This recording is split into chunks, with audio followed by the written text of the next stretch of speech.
Dear students, welcome to Learner's World. In this video, I'm going to talk about how Kerala survived the floods, mega floods. FAUGP Semester 4 SEC Literature, Calicut University. Summary of Kerala mega floods. The documentary Kerala mega floods explains the causes and effects of the 2018 Kerala flood.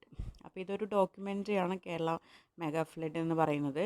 ഇത് 2018 നമ്മുടെ കേരളത്തിൽ നടന്നിട്ടുള്ള പ്രളയം അതിനെ അടിസ്ഥാനമാക്കി നിർമ്മിച്ചിട്ടുള്ള ഒരു ഡോക്യുമെൻ്ററിയാണ്. The film follows journalist Neeraj Alva as he travels to Kerala and Karnataka to investigate why the floods were so destructive. അപ്പോൾ ഇത് ഈ ഫിലിമിൽ ഫോളോ ചെയ്തിരിക്കുന്ന ഇതൊരു ജേർണലിസ്റ്റാണ് നീരജ് ആൽവ. അദ്ദേഹം കേരളത്തിലും കർണാടകയിലൊക്കെ ട്രാവൽ ചെയ്യുന്നുണ്ട് ഈ ഒരു ഫ്ലഡ് എത്രത്തോളം നാശനഷ്ടങ്ങൾ ഉണ്ടാക്കി എന്നതിനെ കുറിച്ചിട്ട് അന്വേഷിക്കാൻ വേണ്ടിയിട്ട്.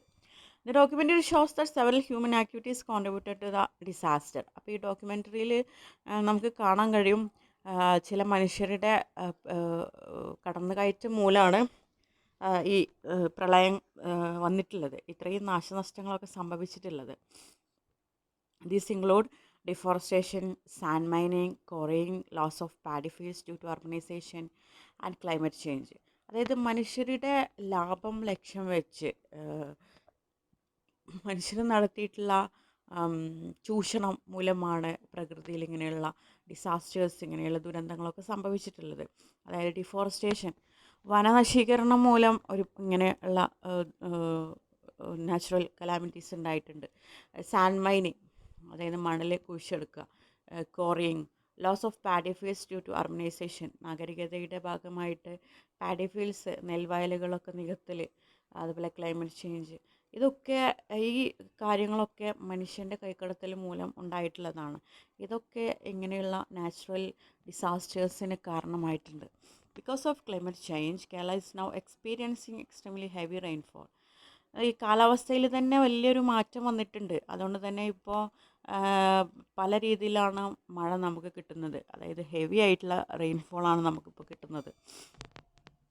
During the flood, continuous rain forced authorities to open the shutters of dams, which worsened the flooding. ഈ ഒരു വെള്ളപ്പൊക്കത്തിൻ്റെ സമയത്ത് മഴ അങ്ങനെ പെയ്തുകൊണ്ടിരിക്കുകയാണ്. അതുകൊണ്ട് തന്നെ അതോറിറ്റീസിനൊക്കെ ഈ ഡാമൊക്കെ ഷട്ടറൊക്കെ ഓപ്പൺ ചെയ്യേണ്ടതായിട്ട് വന്നിട്ടുണ്ട്. ഇതൊക്കെ കൂടുതൽ ഈ ഒരു പ്രളയകാലത്ത് മോശം സാഹചര്യത്തിലേക്ക് നയിച്ചിട്ടുണ്ട്. The documentary also praises the brave fisherman of Kerala who rescued about 65,000 people during the disaster. അതോടൊപ്പം തന്നെ ഈ ഡോക്യുമെൻ്ററിയിൽ പ്രശംസിക്കുന്ന ഒരു കൂട്ടം ആളുകളുണ്ട്.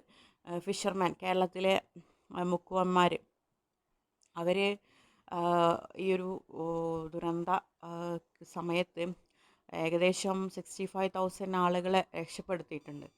It also mentions that the warnings given by the Madhav Gadgil Committee about environmental protection were ignored. The neglect contributed to the environmental damage. അതോടൊപ്പം തന്നെ ഈ ഡോക്യുമെൻ്ററിയിൽ mention ചെയ്യുന്ന വേറൊരു കാര്യം, മാധവ് ഗാഡ്ജിൽ കമ്മിറ്റി പരിസ്ഥിതിയെ സംരക്ഷിക്കണം എന്നുള്ളതിനെ കുറിച്ചിട്ട് ഒരു വാർണിംഗ് നൽകിയിരുന്നു. പക്ഷെ അതിനെ ഇഗ്നോർ ചെയ്തു. ഈ ഒരു ഇഗ്നോർ ചെയ്ത ഈ ഒരു സംഭവമൊക്കെ ഒരു പരിസ്ഥിതി നാശത്തിന് കാരണമായിട്ടുണ്ട്.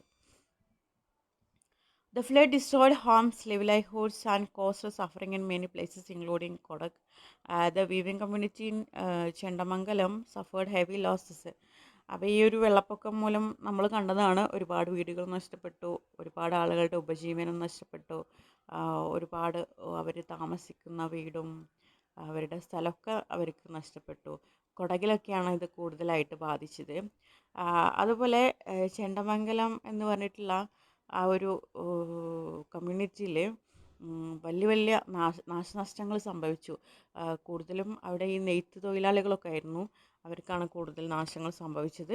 The documentary ends with hope. The Chekutty dolls became a symbol of strength and resilience of the people of Kerala as they rebuilt their lives after the flood. പിന്നെ ഈ ഡോക്യുമെൻ്ററിയിൽ അവസാനിക്കുന്നത് തന്നെ ഒരു പ്രതീക്ഷയിലാണ്. അതോടൊപ്പം തന്നെ ഒരു ഇമ്പോർട്ടൻ്റ് ആയിട്ടുള്ള കാര്യം ഇതിൽ പറയുന്നുണ്ട്. അതായത് ഈ വെള്ളപ്പൊക്കം മൂലം ഒരുപാട് വസ്ത്രങ്ങൾ നശിച്ചിട്ടുണ്ട്. അപ്പോൾ ഈ നശിച്ച വസ്ത്രങ്ങൾ ഉപയോഗിച്ചുകൊണ്ട് ചെക്കുട്ടി ഡോൾസ് ക്രിയേറ്റ് ചെയ്തിട്ടുണ്ട്. ഇതെന്തിനാണ് സിംബലൈസ് ചെയ്യുന്നത്? സ്ട്രെങ്ത് ആൻഡ് റെസിലിയൻസിനെയാണ് കേരളത്തിലെ ജനങ്ങളുടെ. ഇത് ഇത് ഒരുപാട് ഈ വെള്ളപ്പൊക്കത്തിന് ശേഷം ഒരുപാട് ആളുകളുടെ ജീവിതം റീബിൽഡ് ചെയ്യാനൊക്കെ ഹെൽപ്പ് ചെയ്തിട്ടുള്ള ഒന്നാണെന്നാണ് പറയുന്നത്. Okay, thank you.